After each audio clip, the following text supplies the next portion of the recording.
วรรค์สั่งมาพบกันบ่ได้สร้างให้เฮาเป็นคู่เพียงให้เฮาได้อยู่เป็นคู่โศกขาวเท่านั้นสิรอจนกว่ามือแต่งพาพ่อแม่ไปไม้ไปมันคำ1 บาทกับเงิน5 ล้านสวมแว่นมันให้น้องอย่างดี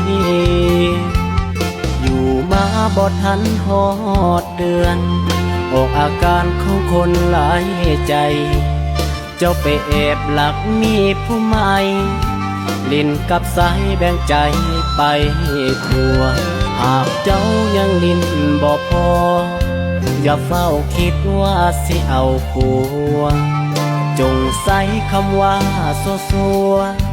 ลิ้นให้มัวสัวพอจริงเอาถ้าเป็นแบบนี้อายขอยกเลิกงานแต่ง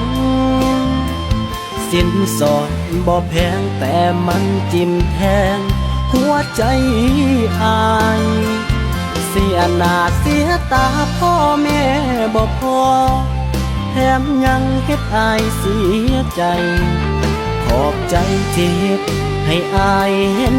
ในความสัวเงินกับคำมันไว้มอบให้น้องเป็นของรางวัลขอบใจครั้งหนึ่งหากันได้เพียงมันแต่บ่ได้แต่งเก็บเอาหักที่ตูแจกให้ทั่วซะเด้อของแพงอกหักผิดหวังอย่างแห้งแห้งข้างหลังอ้ายเกือบตายย้อน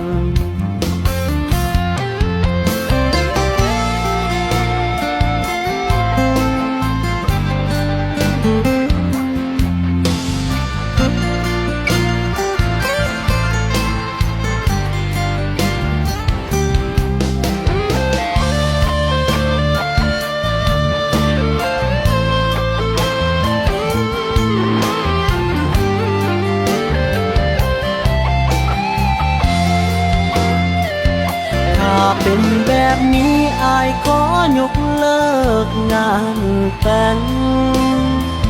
สินสอดบ่แพงแต่มันจิ้มแทงหัวใจอาย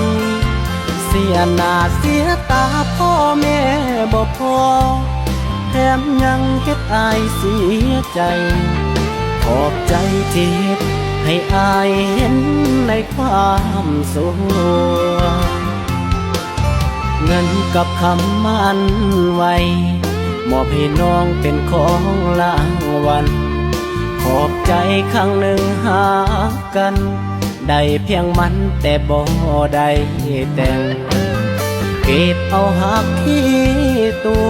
แจกให้ทั่วซะเด้อของแพงอกหักผิดหวังอย่างแห้งแห้งข้างหลังอ้ายเกือบตายย้อน